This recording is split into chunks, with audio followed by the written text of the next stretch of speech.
Shalom Bapak Ibu dikasihi Tuhan. Berjumpa kembali kita dalam program Santapan Rohani pada saat hari ini. Kiranya kasih Tuhan, pertolongan dan perlindungan Tuhan selalu menyertai Bapak Ibu saudara dimanapun berada. Bapak Ibu saudara, sebelum kita masuk ke dalam doa, kita baca kebenaran firman Tuhan yang tertulis dalam 2 Korintus 4 ayat 16. Sebab itu kami tidak tawar hati, tetapi meskipun manusia lahiriah kami semakin merosot, namun manusia batiniah kami dibaharui dari sehari ke sehari. Tawar hati, saudara. Apa itu tawar hati? Suasana hati yang panas dan suasana hati yang dingin.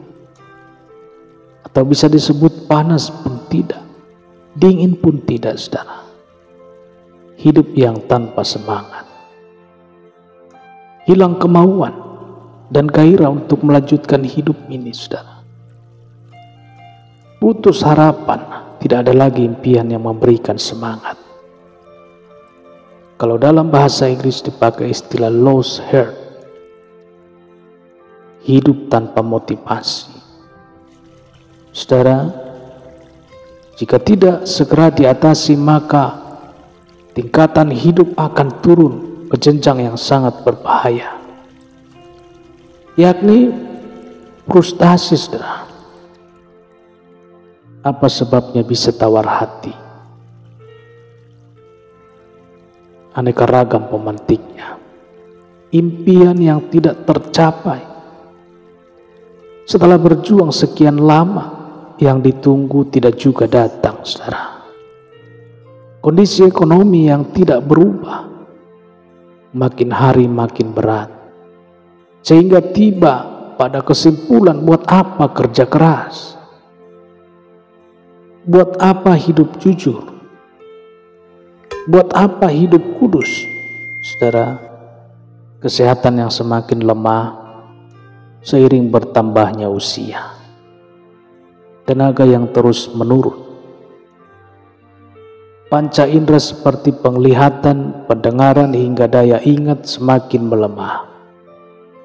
Itu semua membuat hidup kehilangan gairah, saudara. Alkitab mengisahkan hidup Asap, saudara.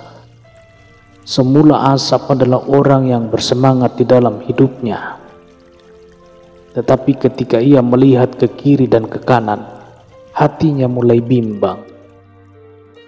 Tampak perbedaan yang mencolok antara hidupnya, hidup yang lurus dan jujur, yang selalu menjaga hati dan sikapnya sesuai firman, dengan orang-orang yang di sekitarnya. Mereka adalah orang-orang yang tidak percaya Tuhan, hidup menurut kehendak hatinya, tetapi hidupnya beruntung atau makmur, saudara.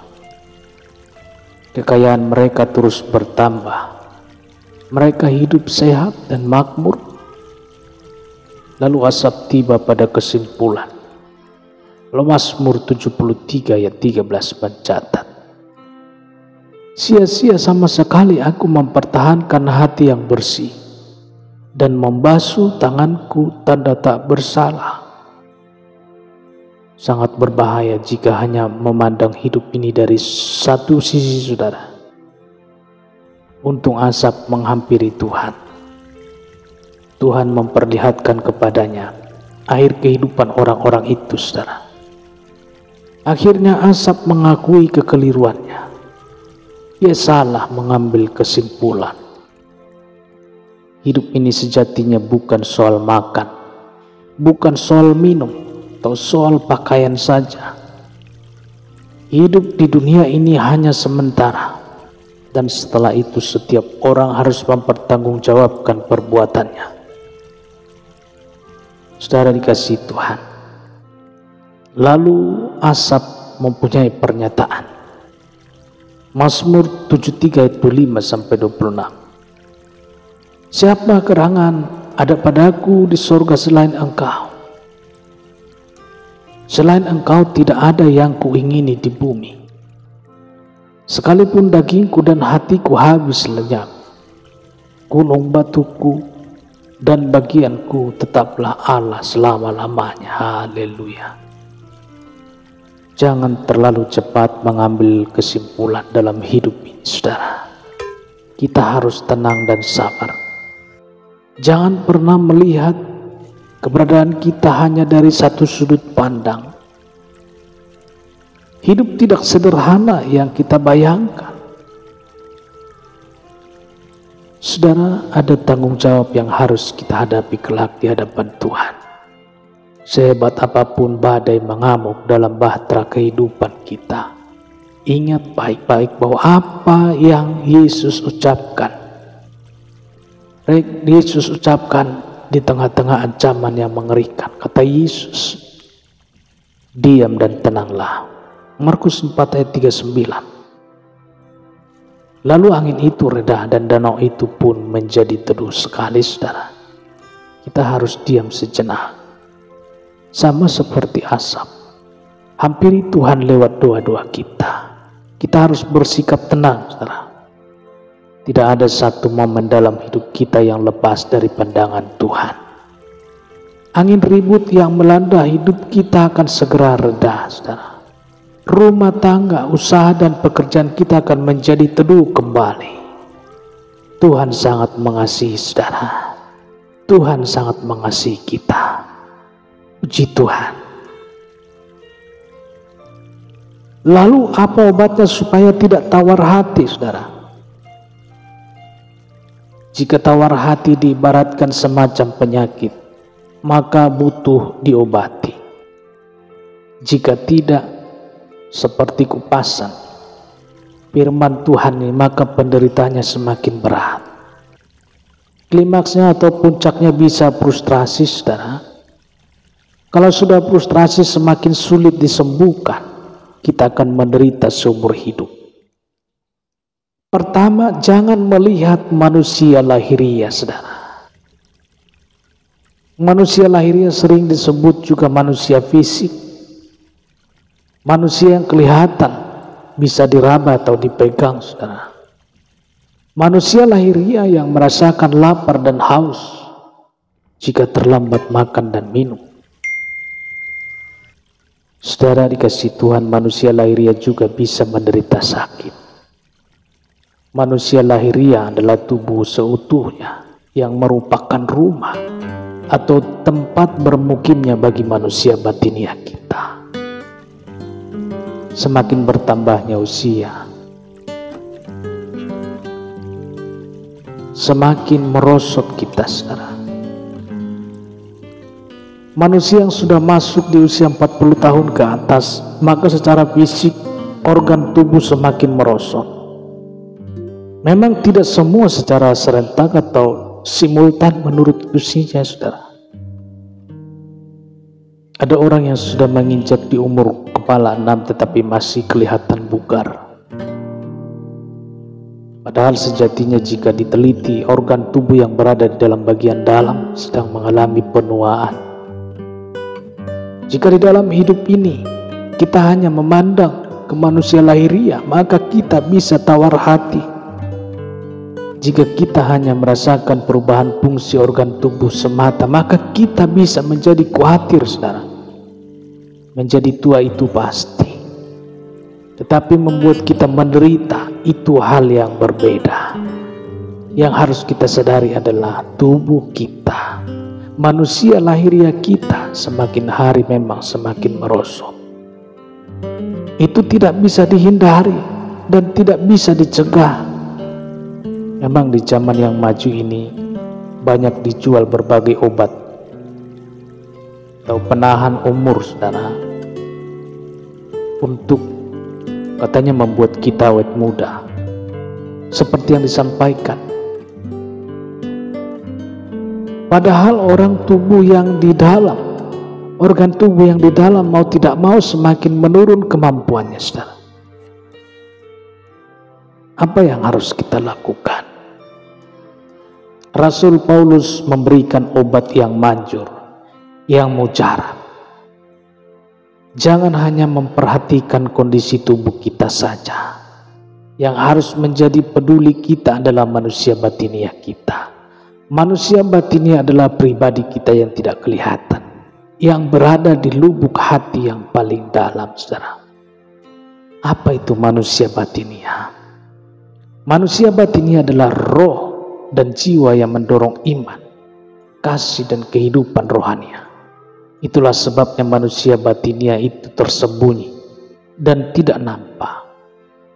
Lalu Paulus berkata dalam 1 Petrus 3:4, tetapi perhiasanmu ialah manusia batiniah yang tersembunyi dengan perhiasan yang tidak binasa, yang berasal dari roh yang lemah lembut dan tentram, yang sangat berharga di mata Allah. Saudara, ungkapan Rasul Paulus. Lalu di mana salahnya kita, saudara? Orang lupa untuk merawat manusia batiniahnya, yang walaupun bersifat kekal tetapi dapat rusak bila tidak secara terus-menerus mendapat asupan firman Tuhan. Bagi anak-anak Tuhan, manusia batiniah kita akan selalu diperbaharui. Mari Bapak Ibu, dalam sisa hidup kita di dunia ini, kita harus selalu dekat dengan Tuhan agar manusia batiniah kita tetap dibaharui. Kita semakin intim dengan Tuhan, semakin mengenal dan semakin mencintai Tuhan, yang nantinya mendapat Tuhan ketika kita meninggal dalam manusia batiniah, bukan manusia lahiriah. Manusia lahiriah kita akan rusak dimakan tanah, saudara. Kita harus hidup dan dipimpin oleh Roh Allah agar kita menjadi anak Allah yang selalu diperbaharui manusia batiniah kita.